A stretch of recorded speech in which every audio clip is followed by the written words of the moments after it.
The Listening To presents Not the Headlines Extra. Every year on the first day of May, hundreds of people head to Jackson, Wyoming in the United States to participate in a special kind of hunt that involves large animals, but no guns or arrows. It's a scavenger hunt for the antlers shed by elk in the National Elk Refuge. Prior to the May 1st hunt, gathering of the antlers is strictly prohibited, nor is anyone allowed to camp overnight in the refuge. Much care is taken to help the elk live as normally as possible throughout the winter when elk are most stressed. The annual hunt wasn't always this regulated, but a few years ago it started getting out of hand, according to a quote from a project leader in a story about it in Field and Stream. These discarded antlers can command up to $18 a pound and can be used for a variety of purposes. People turn them into dog toys, buttons, pipes, and knife handles, among other things. That's why when a routine check of the grounds discovered a 1,000-pound pile of antlers a little over a year ago, they launched an investigation. What the investigation revealed was that an Idaho man had been illegally camping on the reserve land and collecting the antlers.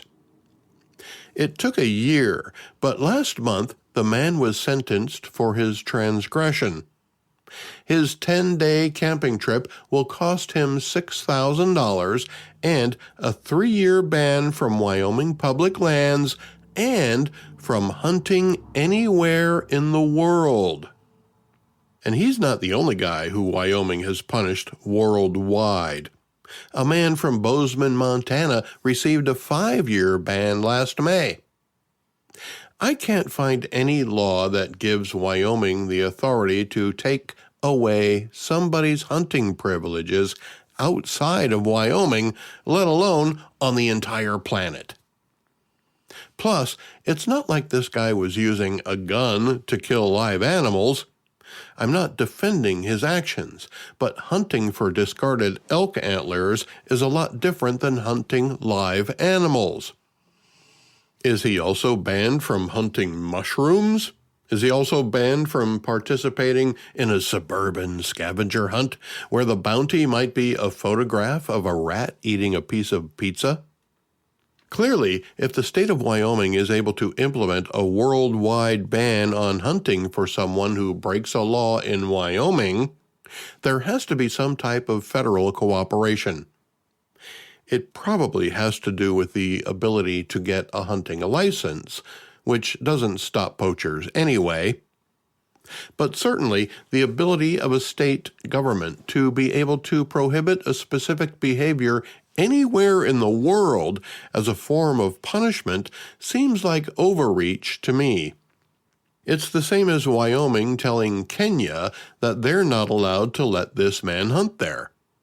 Kenya no longer has the right to decide for itself if they want this man to be allowed to hunt there, because some entity in the United States won't allow it.